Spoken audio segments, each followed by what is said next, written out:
Hello friends, कैसे हैं आप सब? बढ़िया। चलिए फ्रेंड्स, आज के इस वीडियो में हम पढ़ने वाले हैं एक नया टॉपिक। बहुत ही जबरदस्त टॉपिक, बहुत ही इंपॉर्टेंट टॉपिक और बहुत ही interesting topic. Eigen values and eigen vectors of a matrix, अर्थात किसी आव्यूह के आइगन मान एवं आइगन सदिश। दोस्तों, ये टॉपिक काफी इंपॉर्टेंट है और इस टॉपिक को हम बहुत अच्छे से समझेंगे दोस्तों। जैसा कि आप देख सकते हैं, बहुत अच्छे से यहाँ पे definition, important notes, important points, example के साथ और इंपॉर्टेंट थ्योरम्स को भी यहाँ पे आपको समझाएगा दोस्तों। बहुत जबरदस्त तरीके से आज का ये वीडियो होने वाला है। वीडियो को शुरू से लेकर लास्ट तक देखिएगा। अगर आपको आइगन वैल्यूज या आइगन वेक्टर्स में कोई भी अगर प्रॉब्लम रहा होगा या कोई भी डाउट रहा होगा, तो आज के इस वीडियो में वे सारे डाउट्स, सारे प्रॉब्लम्स क्लियर हो जाएंगे दोस्तों। इसलिए वीडियो को शुरू से लेकर लास्ट तक देखना बहुत जरूरी है दोस्तों। जो भी टॉपिक आपको समझाया जाएगा, आप देख सकते हैं हमने इस तरीके से इसको लिखा हुआ है कि चाहे आप हिंदी मीडियम वाले हो, चाहे आप इंग्लिश मीडियम वाले हो, ये टॉपिक गारंटी के साथ आपको पूरा पूरा समझ में आ जाएगा। समझाते समय हिंदी और इंग्लिश दोनों भाषाओं का ध्यान रखा जाएगा दोस्तों। तो चलिए अब हम जल्दी से शुरू करने जा रहे हैं। Eigen values and eigen vectors. दोस्तों, मैट्रिक्स से संबंधित जितने भी टॉपिक्स हैं, इसके पहले के जितने भी टॉपिक्स हैं, उन सभी के वीडियोस के लिंक आपको इसी वीडियो के डिस्क्रिप्शन बॉक्स में मिल जाएंगे। आप जरूर जाइएगा, जरूर देखिएगा। आपको बहुत अच्छे से सारे के सारे टॉपिक्स समझ में आ जाएंगे। सभी टॉपिक्स के लिंक लेक्चर क्रमांक के वाइज पूरा आपको दिए हुए हैं, यानी कि सीरियल वाइज दिए हुए हैं। आपको टॉपिक का क्रम निर्धारण करने में भी दिक्कत नहीं जाएगी। बस आप लाइन से देखते जाइए सारे टॉपिक्स को, पूरा का पूरा कंसेप्ट आपका क्लियर हो जाएगा और आपको बहुत मजा आ जाएगा दोस्तों। और आज का ये वीडियो भी उतना ही शानदार होने वाला है। आप यकीन नहीं करेंगे, आपको ये टॉपिक इतना सरल लगने लगेगा कि आप बोलेंगे कि मजा आ गया एकदम। तो बस अब शुरू करते हैं हमारा आज का ये topic, eigen values and eigen vectors of a matrix, अर्थात किसी आव्यूह के आइगन मान तथा आइगन सदिश। ठीक है दोस्तों, मान लीजिए ए फील्ड एफ पर ऑर्डर एन का एक स्क्वायर मैट्रिक्स है। दोस्तों, ये जो फील्ड एफ है वो रियल नंबर्स का फील्ड हो सकता है या फिर ये कॉम्प्लेक्स नंबर का फील्ड भी हो सकता है। ठीक है, फील्ड क्या होता है? अब आप कहेंगे सर फील्ड क्या होता है? तो फील्ड पर बहुत डिटेल्ड में वीडियो बनाए गए हैं, आप जरूर जाइएगा। और इसी वीडियो के डिस्क्रिप्शन बॉक्स में फील्ड का भी एक वीडियो लिंक उसका उपस्थित रहेगा, आप जरूर देखिएगा। ठीक है, अब ये जो बात लिखी है उसका मतलब क्या है समझ लेते हैं। ए कोई मैट्रिक्स है, मैट्रिक्स आप सभी जानते हैं। तो जो मैट्रिक्स के एलिमेंट्स है ना, वो कहां से लिए जा रहे हैं, कहां से उठाए जा रहे हैं, उसी बात को लिखा है। जैसे हम कह रहे हैं ना कि मान लो ए किसी फील्ड एफ पर, ठीक है, मान लो फील्ड एफ के रूप में रियल नंबर्स का फील्ड है, तो समझ लीजिए कि मैट्रिक्स के जो एलिमेंट्स है ना वो रियल नंबर्स होंगे। बस एकदम सरल बात है। अगर मैं फील्ड के रूप में मान लो कॉम्प्लेक्स नंबर्स का फील्ड ले रहा हूं, तो समझ लीजिए कि जो मैट्रिक्स हमने लिया है उसके एलिमेंट्स कॉम्प्लेक्स नंबर्स है। कितना सरल है बताओ। ठीक है, तो मान लो ए किसी फील्ड एफ पर ऑर्डर एन का एक स्क्वायर मैट्रिक्स है। ठीक है दोस्तों, तब कोई क्वांटिटी, तब कोई राशि लैम्डा बिलोंग्स टू एफ, ठीक है, ए का आइगन वैल्यू कहलाता है। यानी इस लैम्डा को हम लोग ए का आइगन वैल्यू कहेंगे। कब कहेंगे? यदि there exist non zero column matrix X, ठीक है, of order n cross one such that A X equal lambda X. यानी कि ये जो लैम्डा है वो ए का आइगन वैल्यू कब कहलाएगा? यदि एक हमारे पास एक अशून्य स्तंभ आव्यूह एक्स, ठीक है, एक्स क्या है? स्तंभ आव्यूह, अशून्य स्तंभ आव्यूह, कितने ऑर्डर का? एन क्रॉस वन ऑर्डर का एक non zero column matrix x का अस्तित्व इस प्रकार होना चाहिए जो इस स्टेटमेंट को सेटिस्फाई करे, जो इस स्टेटमेंट को सही साबित करे। ऐसा हमको एक कॉलम मैट्रिक्स मिलना चाहिए एक्स नाम का, ठीक है, एन क्रॉस वन ऑर्डर का। अगर ऐसा मिलता है तो हम कहेंगे कि हाँ, लैम्डा जो है वो ए का क्या है? आइगन वैल्यू है। ठीक है दोस्तों, यानी कि आइगन मान है। इसको आप कैरेक्टरिस्टिक वैल्यू भी कहते हैं या कैरेक्टरिस्टिक रूट भी कहते हैं, या इसी को हम लोग लेटेंट रूट भी कहते हैं। तो अनेक नामों से इसको पुकारा जाता है दोस्तों। लैम्डा को आइगन मान कहो, चाहे अभिलाक्षणिक मान कहो, चाहे अभिलाक्षणिक मूल कहो, चाहे इसको आप लेटेंट रूट कहो, अनेक नाम है इसके। ठीक है, तो लैम्डा जो है ए का आइगन मान कब कहलाता है दोस्तों? लैम्डा ए का आइगन मान तब कहलाएगा जब आपको एक non zero column matrix x का अस्तित्व इस प्रकार मिलेगा कि ए एक्स इक्वल लैम्डा एक्स, या फिर आप जब लैम्डा एक्स को उधर ट्रांसफर करेंगे तो उसको इस तरीके से लिख सकते हैं। देखो लैम्डा एक्स उस तरफ ट्रांसफर हो जाएगा तो एक्स एक्स कॉमन निकल जाएगा। ठीक है दोस्तों, ध्यान से देखिएगा यहाँ पे, जैसे लैम्डा एक्स इस तरफ कॉमन निकल गया, ठीक है, मतलब सॉरी लैम्डा एक्स इस तरफ जैसे ट्रांसफर हो गया, ठीक है, ये ऐसा। अब एक्स एक्स कॉमन निकलेगा तो ये हो जाएगा a माइनस लैम्डा, परंतु लैम्डा क्या है? एक राशि है, एक क्वांटिटी है, कोई नंबर है, तो भैया मैट्रिक्स में से नंबर तो घटेगा ही नहीं ना। तो आप कैसे कर सकते हैं इसको? कैसे लिख सकते हैं? आप ऐसा सोच सकते हैं कि भैया x को अपन ix के रूप में सोच सकते हैं क्या? देखो जरा, किसी भी मैट्रिक्स को आप यूनिट मैट्रिक्स से गुणा करेंगे तो कोई फर्क नहीं पड़ता, इसलिए x को आप ix के रूप में सोचो, और ये सोचो कि फिर जब x x कॉमन निकल रहा है तो यहाँ i बच रहा है, ऐसा। इस x की जगह पे ix सोचो, मान लो x की जगह पे कौन लिखा है? ix लिखा है, और x x कॉमन निकलेगा तो a माइनस लैम्डा i बचेगा, क्योंकि a क्या है? मैट्रिक्स है, तो मैट्रिक्स के साथ घटने के लिए मैट्रिक्स होना जरूरी है, तो लैम्डा i जो है वो एक मैट्रिक्स है। ठीक है दोस्तों, i क्या है? यहाँ पे यूनिट मैट्रिक्स है, i क्या है? यूनिट मैट्रिक्स है। किसी भी मैट्रिक्स को यूनिट मैट्रिक्स के साथ जब गुणा करते हैं तो वो उतना ही आता है, इसलिए x की जगह पे आप क्या सोचेंगे? ix सोचेंगे, और फिर x x कॉमन निकालेंगे तो a minus lambda i into x बचेगा। अगर यहाँ i नहीं लिखेंगे तो वहां त्रुटि रहेगा, कुछ मिस्टेक रहेगा। क्यों बताऊं? a क्या है? मैट्रिक्स है, और आप मान लो a माइनस लैम्डा लिख रहे हैं तो ये तो मतलब निरर्थक बात हो जाएगा, मीनिंगलेस हो जाएगा, क्योंकि ये मैट्रिक्स है। मैट्रिक्स में कोई एक संख्या कैसे घटा सकते हैं? मैट्रिक्स में से मैट्रिक्स घटा सकते हो, इसलिए उसको मैट्रिक्स का रूप प्रदान करने के लिए हम इस तरीके से लिखे हैं। ठीक है दोस्तों, तो ये वाला स्टेटमेंट या उसी को अपन इस रूप में भी लिख सकते हैं, और फिर इधर क्या बचेगा? जीरो। ठीक है, और ये भी जीरो कैसा वाला जीरो है? ये जीरो जीरो मैट्रिक्स वाला जीरो है। ठीक है, जीरो मैट्रिक्स है। ठीक है, तो इस तरीके से आपको समझना है। तो दोस्तों यहाँ पे ये अगर ये स्टेटमेंट फॉलो होता है, ये स्टेटमेंट अगर सेटिस्फाई होता है, तो ऐसी स्थिति में लैम्डा जो है ए का आइगन मान कहलाएगा, और एक्स जो यहाँ पे नॉन जीरो कॉलम वेक्टर है या नॉन जीरो कॉलम मैट्रिक्स है, वो क्या कहलाएगा दोस्तों? वो लैम्डा आइगन वैल्यू लैम्डा के करस्पॉन्डिंग, आइगन वैल्यू लैम्डा के संगत ए का एक आइगन वेक्टर कहलाएगा। कौन? एक्स। ठीक है, एक्स का कहलाएगा आइगन वैल्यू लैम्डा के करस्पॉन्डिंग ए का आइगन वेक्टर कहलाएगा। ठीक है, आइगन सदिश। तो दोस्तों ये डेफिनेशन हुआ आइगन वैल्यू और आइगन वेक्टर का। कहीं पर भी डाउट होगा तो जरूर पूछिएगा। अगर आप कहेंगे सर डेफिनेशन आपने समझा दिया लेकिन हमको अभी तक मजा नहीं आया जब तक हम एग्जाम्पल नहीं समझेंगे, क्योंकि कोई भी डेफिनेशन कोई भी चीज बिना एग्जाम्पल के अधूरी समझ में आती है, तो अधूरी को पूरी समझने के लिए चलिए एक एग्जाम्पल लेते हैं। बाजू में एग्जाम्पल लिखा हुआ है, घबराने की बात नहीं है। देखो अपन ने एक वेक्टर लिया है, ठीक है, आपको दिख रहा है कॉलम मैट्रिक्स है, कॉलम वेक्टर है 1 2। ये आइगन वैल्यू लैम्डा इक्वल 3 के करस्पॉन्डिंग इस मैट्रिक्स ए का एक आइगन वेक्टर है। ठीक है, यानी कि एक मैट्रिक्स है ए, और हम यहाँ क्या क्या स्टेटमेंट बोल रहे हैं कि भैया आइगन वैल्यू लैम्डा इक्वल 3 के करस्पॉन्डिंग ये जो एक्स आपको दिखाई दे रहा है ये ए का एक आइगन वेक्टर है, और ये लैम्डा ए का एक आइगन वैल्यू। तो आप कहेंगे कैसे? तो भैया अगर आपको ये सही साबित करना है तो ये स्टेटमेंट को फॉलो करते हो आपको दिखाना पड़ेगा। तो चलिए देखते हैं, लेफ्ट साइड में क्या लिखा है? ए एक्स। तो चलो ए और एक्स को आप गुणा करके देखो, तो ये ए है, ये एक्स है। गुणा करेंगे, मैट्रिक्स का गुणा आप सभी को आता है, इसको ऐसे गुणा करेंगे तो 3 आएगा, फिर सेकंड रो को इससे गुणा करेंगे तो 6 आएगा। और आप गौर से देखो इस मैट्रिक्स में से 3 कॉमन निकल सकता है। ठीक है, यहाँ 3 है, यहाँ 6 लिखा है, 3 कॉमन निकलने के बाद यहाँ 1 बचेगा, यहाँ 2 बचेगा, और वास्तव में ये 1 2 वाला मैट्रिक्स कौन है? ये तो एक्स है, तो ये वापस एक्स बन गया, और 3 कॉमन निकलेगा। 3 कौन है? लैम्डा। आप देख लो, तो दिख रहा है ना ए एक्स इक्वल लैम्डा एक्स। ये स्टेटमेंट आपको फॉलो होते हुए, सेटिस्फाई होते हुए दिख रहा है, ए एक्स इक्वल लैम्डा एक्स, यानी ये स्टेटमेंट आपको सेटिस्फाई होते दिख रहा है। इसका मतलब क्या है?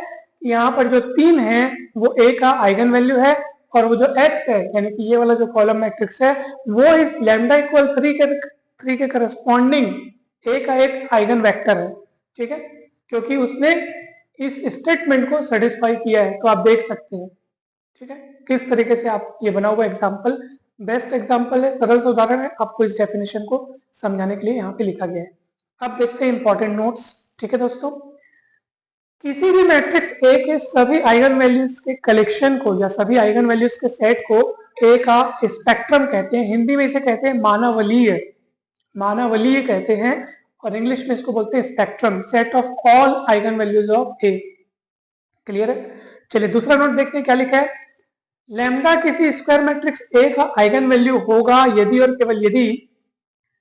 केवल यदि determinant of A minus lambda I is equal to 0। दोस्तों तो ये चीज याद रखिएगा आप लोग, क्योंकि आगे चल करके जब हम सवालों को सॉल्व करेंगे तो जब हमको आइगन वैल्यू निकालना होगा तो हम इसी फॉर्मूले का इस्तेमाल करके आगे बढ़ेंगे। हम determinant A minus lambda is equal to 0 लेके चलेंगे और आगे सॉल्व करेंगे तो हमको लैम्डा की वैल्यूज मिलेंगी, और वही लैम्डा की वैल्यूज उस मैट्रिक्स ए का आइगन वैल्यूज कहलाएंगी दोस्तों। ठीक है, तो ये इंपॉर्टेंट नोट है, इसको ध्यान रखिएगा।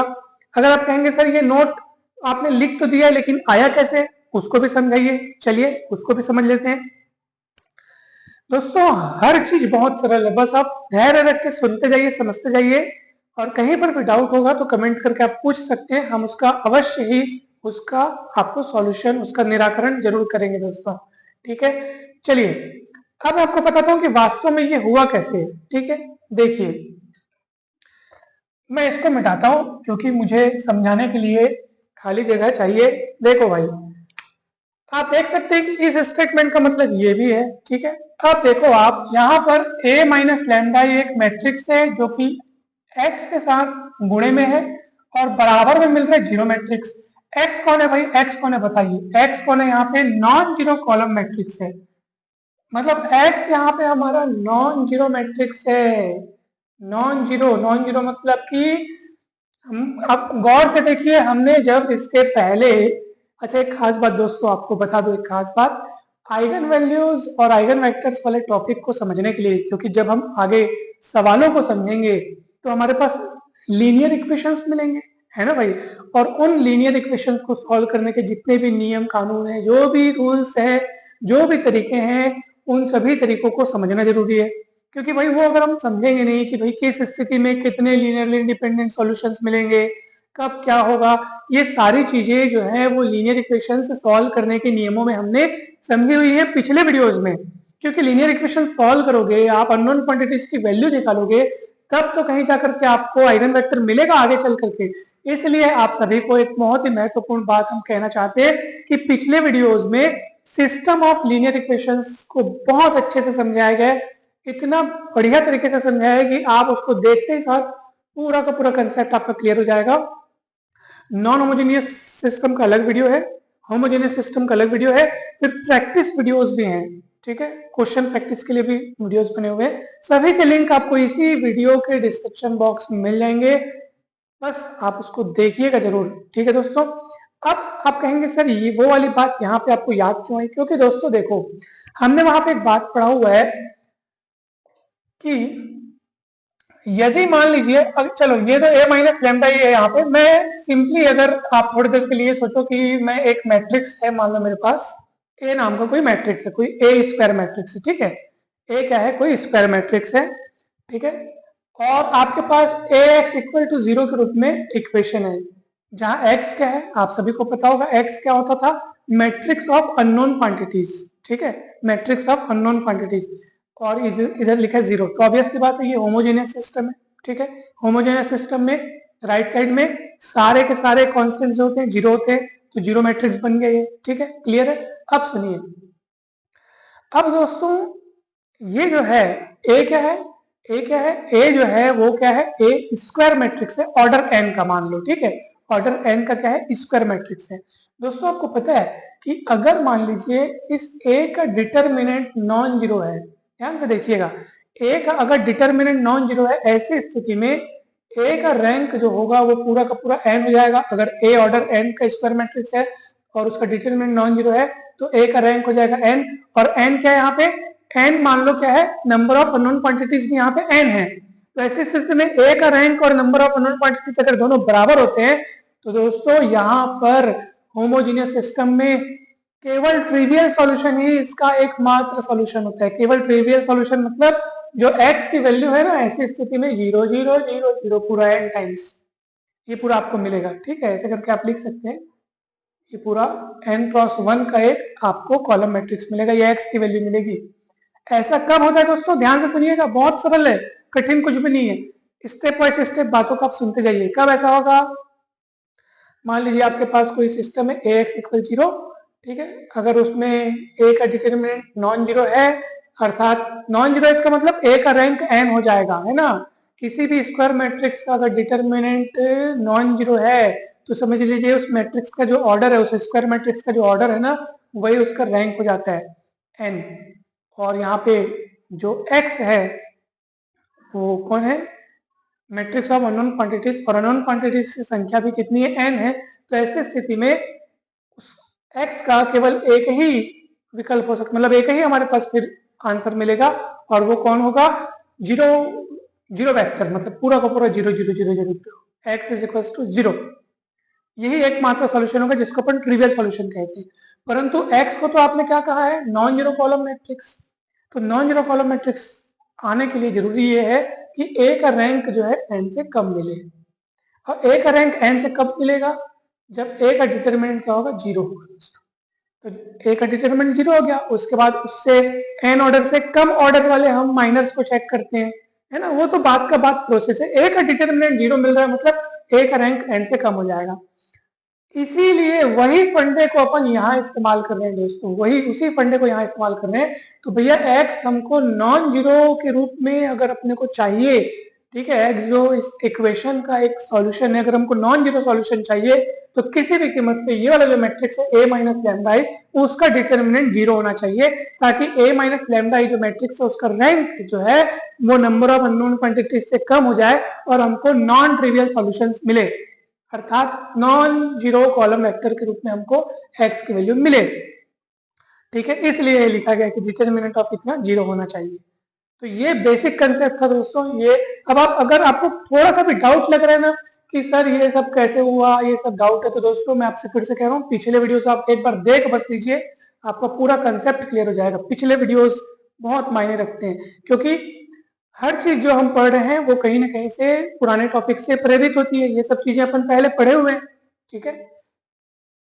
तो चलिए अब अपन आगे बढ़ते हैं। अब ये एग्जाम्पल भी आपने देख लिया, ठीक है। चलिए अब इंपॉर्टेंट नोट्स देखिए। यहाँ पे आपको हर एक नोट में हर एक डेफिनेशन देखने को मिलेगा दोस्तों, ठीक है।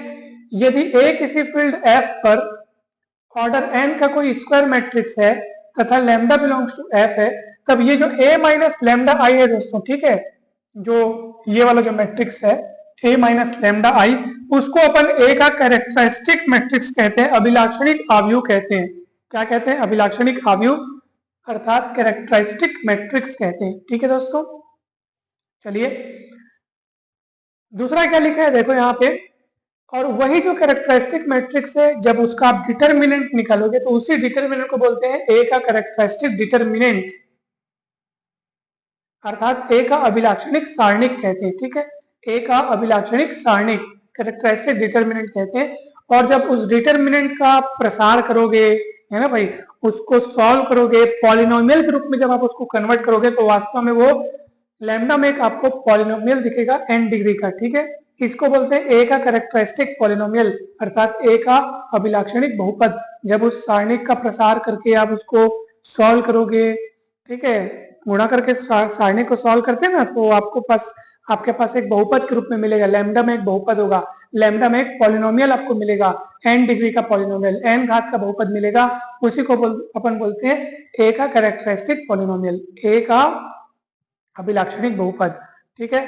अब उसी बहुपद को जब आप इज इक्वल टू जीरो रखोगे, ठीक है, जो कैरेक्टरिस्टिक पॉलिनोमियल आपको मिला उसको इज इक्वल टू जीरो रखोगे, तो ये कहलाएगा कैरेक्टरिस्टिक इक्वेशन, ए का कैरेक्टरिस्टिक इक्वेशन, अभिलाक्षणिक समीकरण कहलाएगा। और उसको आप सॉल्व करोगे तो सॉल्व करने के बाद जो इसके आंसर्स आएंगे, जो इसके रूट्स आएंगे, उन्हीं को ए के आइगन वैल्यूज या लेटेंट रूट्स या कैरेक्टरिस्टिक रूट्स या कैरेक्टरिस्टिक वैल्यूज कहेंगे। जब अभिलाक्षणिक समीकरण को आप सॉल्व करोगे तो लैम्डा की वैल्यूज मिलेंगी, उन्हीं लैम्डा की वैल्यूज को मैट्रिक्स ए का आइगन वैल्यूज कहेंगे, ठीक है। या उसी को आप कैरेक्टरिस्टिक वैल्यूज भी बोल सकते हो, या कैरेक्टरिस्टिक रूट्स भी बोल सकते हो, या लेटेंट रूट्स भी कहते हैं उनको, ठीक है। अब देखिए और भी इंपॉर्टेंट थ्योरम्स लिखे हैं दोस्तों। ये सारे इंपॉर्टेंट थ्योरम्स जो है इनके प्रूफ हम अगले वीडियो में देखेंगे, नहीं तो ये वीडियो बहुत बड़ा हो जाएगा। इनके हर एक का प्रूफ है दोस्तों, यहाँ पे इंपॉर्टेंट पॉइंट्स के रूप में आप उनको समझ सकते हो, ये बातें आप याद रख सकते हो, ताकि जब हम लोग जब क्वेश्चन सॉल्व करेंगे तो हम वहां पे इन बातों का वहां पे यूज कर सकें। ठीक है, तो काफी इंपॉर्टेंट कंसेप्ट है। क्या लिखा है, यदि x आइगन वैल्यू लैम्डा के करस्पॉन्डिंग अगर a का आइगन वेक्टर है तो kx भी उसी आइगन वैल्यू लैम्डा के करस्पॉन्डिंग a का एक आइगन वेक्टर होगा, जहां k कोई क्या है, नॉन जीरो स्केलर है।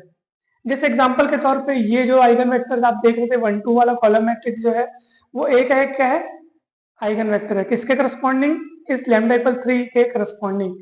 तो इस x में आप किसी का भी गुणा कर लो, मान लो इस x में मैं गुणा कर रहा हूँ किसी का भी, kx बोल दो या मान लो बोल दो आप 7x, यानी 7 का गुणा कर दो तो 7 एक कम 7, 7 दूनी 14। तो ये जो आइगन वेक्टर बने ये भी उसी लैम्डा इक्वल 3 के करस्पॉन्डिंग इस a का एक आइगन वेक्टर है। इस x में आप किसी भी नॉन जीरो स्केलर का गुणा कर दो तो जो बनेगा आपके पास वो भी उसी लैम्डा के करस्पॉन्डिंग a का एक आइगन वेक्टर हो जाएगा। आप इस तरीके से आप तसल्ली ले सकते हो।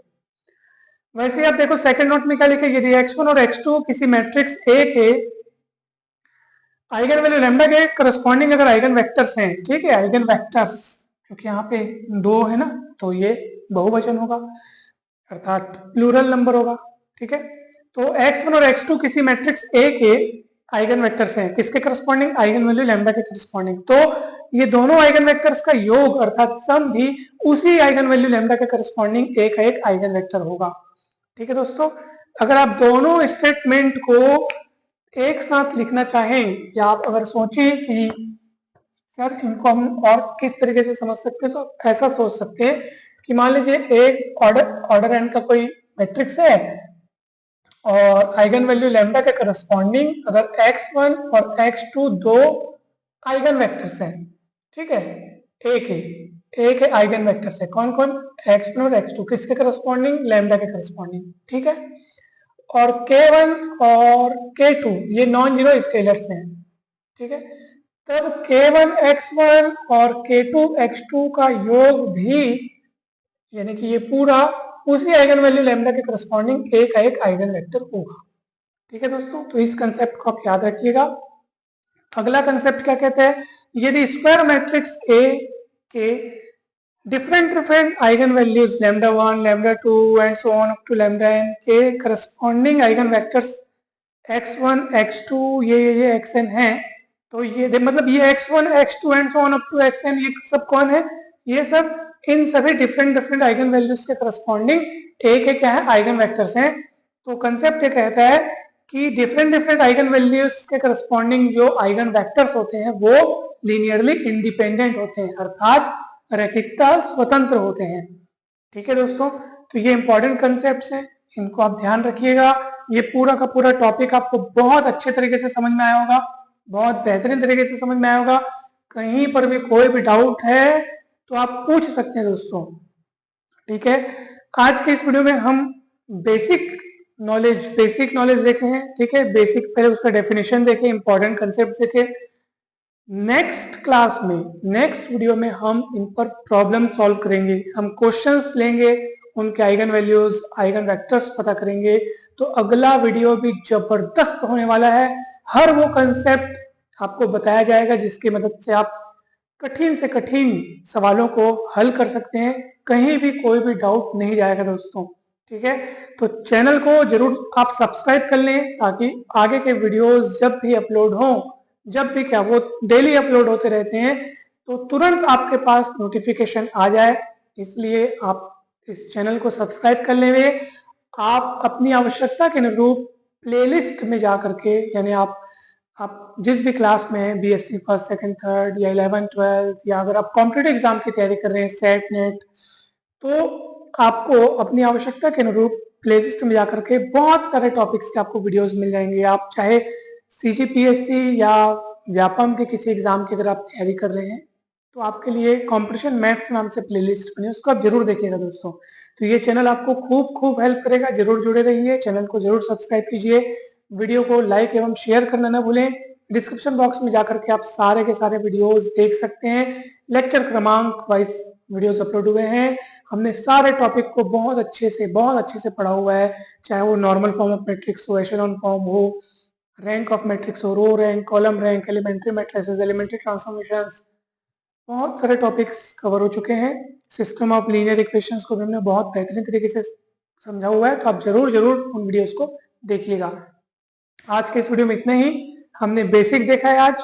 अब नेक्स्ट क्लास में हम क्वेश्चन सॉल्व करेंगे, साथ ही साथ अनेक सारे थ्योरम्स अभी बचे हुए हैं और इन थ्योरम्स का प्रूफ भी हमको देखना है, तो वो हम नेक्स्ट क्लास में देखेंगे दोस्तों। इसमें अगर आपको कहीं भी डाउट हो तो जरूर पूछिएगा। Thank you so much. जल्द ही मिलते हैं नेक्स्ट वीडियो में।